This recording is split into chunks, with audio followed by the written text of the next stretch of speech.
যারা আপাকে মিস করছেন কিংবা মনে হচ্ছে একটা শূন্য শূন্য ভাব, কোথাও যেন কেউ নেই, কিংবা সারা বাংলাদেশে এখন কাঁঠালের মৌসুম কিন্তু কেউ একজন এই মৌসুমে সুখবর দিতে এখানে নেই, তাদের জন্য একটা সুখবর আছে। তা হচ্ছে আমাদের কৃষিমন্ত্রী বলেছেন কি, কাঁঠালের সমুচা, সিঙ্গারা এবং সেই সঙ্গে কাবাব বানিয়ে খেলে খুব টেস্টি হয় এবং খুব পুষ্টিগুণ সম্পন্ন। এই কথা দেখার পরে, এই নিউজের কার্ডটা দেখার পরে আমার মনে হলো, আমি চিরতরে দূরে চলে যাব তবু আমারে দেব না ভুলিতে। আপা সেই দিল্লিতে অবস্থান করছেন বহুদিন ধরে, 2 বছরের বেশি সময় ধরে আপা বাংলাদেশে নেই, কিন্তু তারপরও সেই যে তার কাঁঠাল জ্ঞান, কাঁঠাল তত্ত্ব, সেটা কিন্তু বাংলাদেশে রয়ে গেছে। এবং এতদিন পর হলে এসে প্রমাণিত হয়েছে যে কাঁঠালে পুষ্টিগুণ আছে অনেক বেশি। আমাদের কৃষিমন্ত্রী অবশ্যই না বুঝে সেটা বলেননি, তিনি বুঝে শুনেই বলেছেন। এবার যদি তাই হয়, কাঁঠাল যদি এত গুণের জিনিসই হয়, তবে কেন আপনারা আপাকে তাড়িয়েছিলেন, আপাকে নিয়ে কটাক্ষ করেছিলেন? আপার মতো ভালো মনের কথা কেন আপনারা নিতে পারেননি? আপাকে কেন তাড়ানো হলো?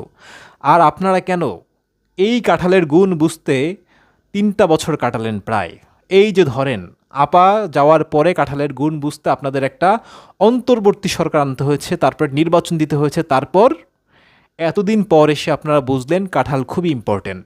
এবং এর মধ্যে আপনারা কি করলেন? আপাকে কাঁঠাল রানী বলে কটাক্ষ করেছেন। প্যারিস থেকে, নিউ ইয়র্ক থেকে, নানা জায়গা থেকে আপাকে কটাক্ষ করা হয়েছে কাঁঠাল রানী বলে।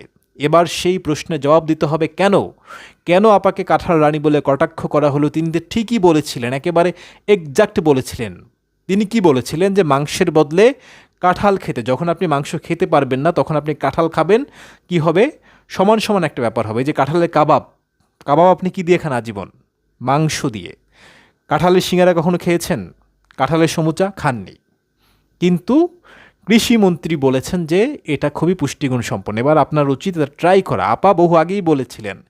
এবার আপনার আরও একটা বিষয় উচিত, যে আপার কাছে গিয়ে কিংবা দূর থেকে মনে মনে হলে অন্তত ক্ষমা চেয়ে নেওয়া। কারণ একটা লোক আপনার ভালো চেয়েছিল, উল্টো আপনি কী করলেন? তাকে আপনি দেশ থেকে তাড়ালেন, তাকে কটাক্ষ করলেন। শুধু দেশে বসে নয়, দেশের বাইরে থেকেও তার জন্য কটাক্ষের বান ধেয়ে আসলো। কেন?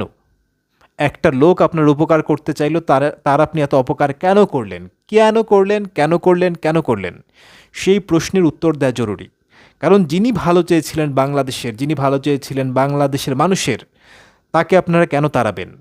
কাঁঠাল, এই দেশে তো কাঁঠাল থাকবে, আপা থাক বা না থাক, কাঁঠাল তো থাকবে। তাকে তো আপনার মনে করতেই হবে। কাঁঠাল তো চিরন্তন। সেই কাঁঠালের গুণকীর্তন যিনি করেছেন, বাংলার পথে ঘাটে বেড়ে ওঠা অবহেলিত কাঁঠালের মধ্যে যিনি মাংসের গুণ খুঁজে পেয়েছেন, তাকে কেন আপনার